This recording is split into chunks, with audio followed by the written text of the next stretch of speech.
क्या आपने कभी सोचा है कि एक वीरान रेलवे स्टेशन पर आधी रात को अकेले होने का अनुभव कैसा होगा, जहां हर कदम के साथ ऐसा लगे कि कोई आपकी परछाई में चल रहा है। ये कहानी है राजू की, जिसने रात की आखिरी ट्रेन पकड़ने के लिए एक अजीब स्टेशन पर कदम रखा, पर उसे नहीं पता था कि ये उसकी जिंदगी की सबसे डरावनी रात बनने वाली है।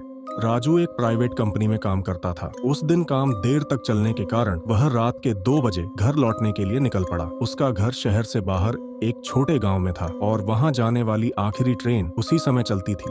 जब वह स्टेशन पहुंचा तो वहां गहरा सन्नाटा था। कोई इंसान नहीं, न ही कोई आवाज। प्लेटफॉर्म की ट्यूबलाइट्स झपक रही थीं और हर बार अंधेरे में स्टेशन का एक नया डरावना रूप सामने आता। राजू ने प्लेटफॉर्म पर बैठे हुए देखा कि एक बेंच पर एक औरत अजीब स्थिति में बैठी है। उसके बाल बिखरे हुए थे और उसने सफेद साड़ी पहनी थी, लेकिन सबसे अजीब बात थी कि उसकी गर्दन अजीब तरह से झुकी हुई थी। राजू ने सोचा कि शायद कोई यात्री है।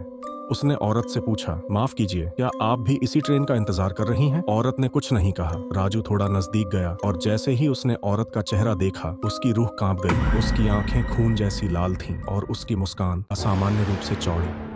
राजू डर के मारे पीछे हट गया और दूसरी ओर जाने लगा, लेकिन तभी उसे महसूस हुआ कि स्टेशन का माहौल बदल रहा है। जैसे ही वह आगे बढ़ा, उसे किसी के कदमों की आवाज सुनाई दी, लेकिन जब उसने पीछे मुड़कर देखा तो वहां कोई नहीं था। दीवार पर एक पुराना पोस्टर लगा था जिसमें लिखा था, रात के 2 बजे के बाद यहाँ कोई नहीं रुकता, जो रुकता है वह लौटकर नहीं आता। कुछ देर बाद ट्रेन आने की आवाज सुनाई दी। उसने ट्रेन के लाइट्स देखे, लेकिन ट्रेन जैसे ही प्लेटफॉर्म पर पहुंची वह गायब हो गई।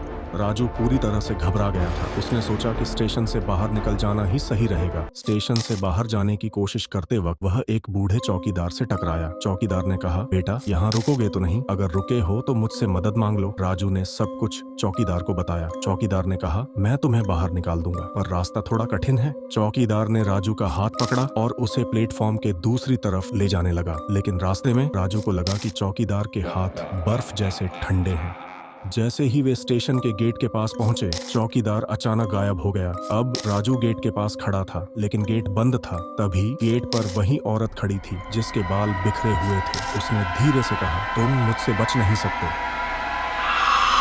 अगली सुबह कुछ लोग उस स्टेशन पर पहुंचे। उन्होंने प्लेटफॉर्म पर राजू का बैग और फोन पड़ा हुआ देखा। फोन में एक रिकॉर्डिंग थी जिसमें राजू की आवाज सुनाई दे रही थी, अगर कोई ये सुन रहा है तो प्लीज इस स्टेशन पर कभी मत आना, ये इंसानों के लिए नहीं है। कहते हैं कि वह स्टेशन अब बंद कर दिया गया है, लेकिन जो भी गलती से वहां पहुंच जाता है वो कभी वापस नहीं लौटता। क्या राजू अब भी जिंदा है या उसकी आत्मा उसी स्टेशन में कैद हो गई? अगले वीडियो में जानेंगे।